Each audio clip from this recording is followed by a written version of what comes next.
Okay, so it's Christmas Eve and it's coming up to about 20 to 11 at night. So I've still got a couple of presents to wrap, but I know I've got time to do that and I'll have time after I finish this.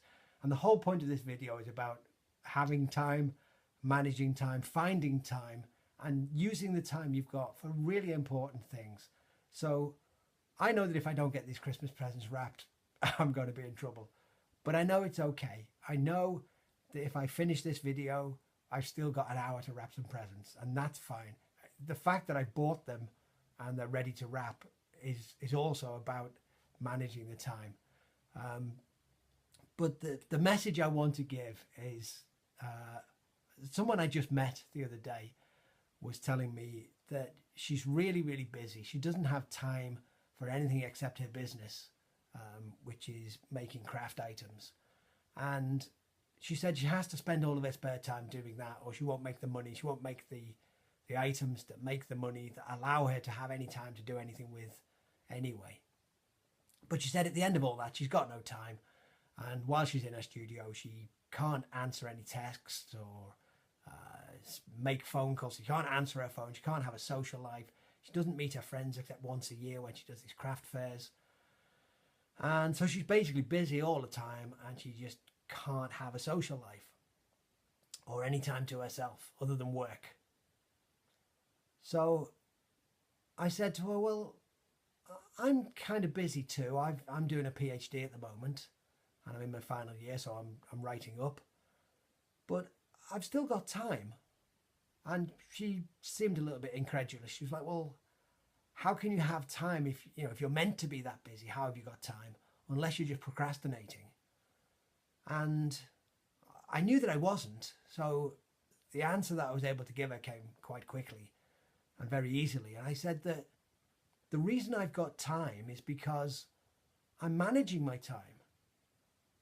But I don't mean that I'm managing the time that I'm using on the PhD or writing the thesis or preparing for the Viva or any of that. The time I'm managing is the time when I'm doing nothing. The time when I'm not doing the PhD, when the time when I want to be able to be there for friends, the time when I want to go out, the time when I want to sit on the sofa and do absolutely nothing except watch TV. And if I prioritize that time over the PhD, many people would think that I've got that backwards, but my message is that I think that's the right way round. Prioritize the things that are for you, the things that make you happy, the things that nourish you, the things that allow you to be with your friends, the things that allow you to express yourself, and the things that allow you to do stuff that's not work. Put that first. And then use the time that's left after that to do the work.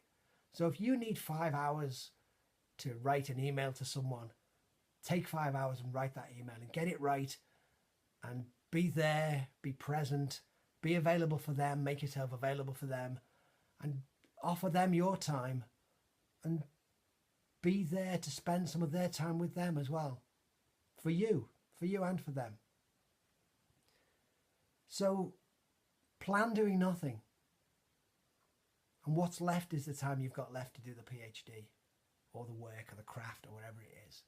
Because so many people now think they've got to use every spare minute that they've been sent. So they reach the point of exhaustion. They've done all the work they can and then they fall asleep. They wake up the next day, they think, oh, I've still got to write this thesis, so I'm going to spend today doing it and I'll do that till I fall asleep. And then the next day they do that till they fall asleep. And then, in 6 months' time, they've lost track of all of their friends. They've lost their way. They've become exhausted and they're just generally not happy. But if you just spend the time that's left after you've put time aside for yourself, you'll find time to do the PhD, even in that small amount of time that you think is left. So don't be afraid.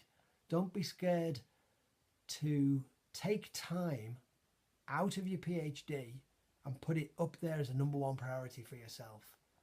That's not procrastinating. That's not trying to do something to avoid getting on with the work. That's doing stuff that you need. And make sure you give yourself that time. Give yourself time to be you and to enjoy being you and to let other people enjoy being with you, and give yourself time to enjoy being with them as well. So at Christmas, make time. I've just made time for this video. It's taken me about 6 minutes. It took a little bit longer than that because there were a few more takes that didn't quite go right. But just about 6 minutes of my time to say, that was easy to do.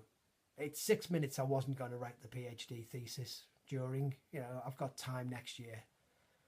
And just to go back to the friend that I was explaining this to, the woman that was doing the craft fair, I said to her, well, I've managed my time this month. Just at the end of November, I was a month ahead of where I needed to be in the PhD. And the temptation for a lot of people then is to say, oh, I'm a month ahead.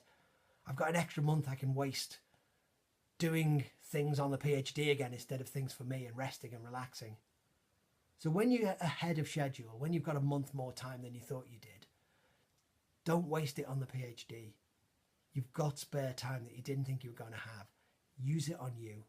I'm not starting any more work now until the 8th of January. So if you've got time, make some time and enjoy it. Happy Christmas.